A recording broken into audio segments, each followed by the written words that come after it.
been making pictures a real long time. I started when I was in college. I took a photo class. And when I started taking pictures in college, the thing that I found most interesting was going out on the street and meeting people.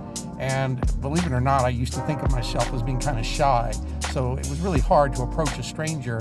But I found that the pictures that I was able to make of strangers were really way more interesting than the ones I did of friends.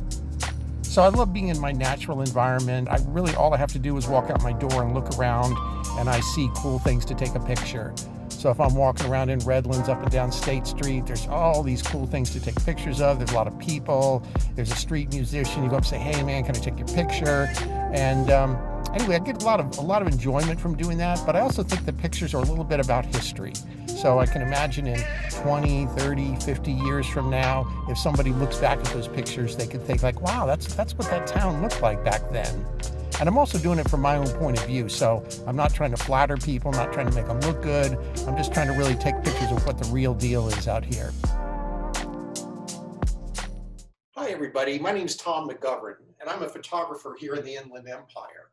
I'm working with the Rubidoux Library to help you guys make better pictures. And during this pandemic, one of the things I'm going to suggest is take pictures of things in your local environment that mean something to you, things that are important to you, or things that you just really like. Maybe it's your toys, maybe it's one of your pets, your dog or your cat, maybe it's your brothers and sisters or your parents or aunt and uncle, whoever that's in your house. Think about taking pictures of them, as well as take pictures of your local environment. Maybe you share a room with your brother or sister, maybe you even have your own bedroom. This is my room, and I've got stuff that I really like in here that I would take pictures of. It's a really cool painting. You know, there's a picture back there of one of my dogs. There's some of my photographs back here. I would take pictures of those things, create like a little still life. We also want to think about taking pictures of ourselves. You're probably your best subject because you're always there and you're always going to cooperate.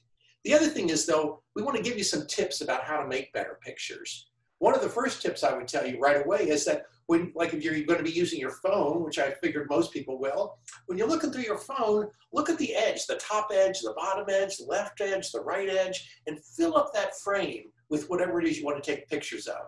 It's generally a good idea to get closer to something. That's really sort of makes your pictures more interesting to other people because they can kind of see the details. So you want to kind of move in sort of close when you're going to take that picture. Another great thing to think about when you take pictures is where's the light coming from? Our eyes are very, very sensitive, much, much more sensitive than our camera. So you want to look to see, well, is the light bright enough in this room? Or there's too much sunlight on this thing I want to take a picture of? So that's another really cool consideration. If you're going to do a picture of somebody outside in the middle of the day, the beautiful Inland Empire is a really bright sun, and the sun will come down and be on top of somebody's head, and there'll be dark shadows. So it's a good idea to maybe take that person and move them into a shadow. Go underneath a tree or something. Gives it a softer kind of light. It's a little more flattering too. So those are just a couple of tips. I hope you'll join me with the Rubidoux Library to work on this photo project. What we want you to do is take pictures. You're going to be uploading them to a little site. We'll all get to look at them and share them and talk about them. And you get to really celebrate your life. So thanks a lot. Thanks for joining me. I hope to see your pictures real soon. Again, this is Tom McGovern with the Rubidoux Library.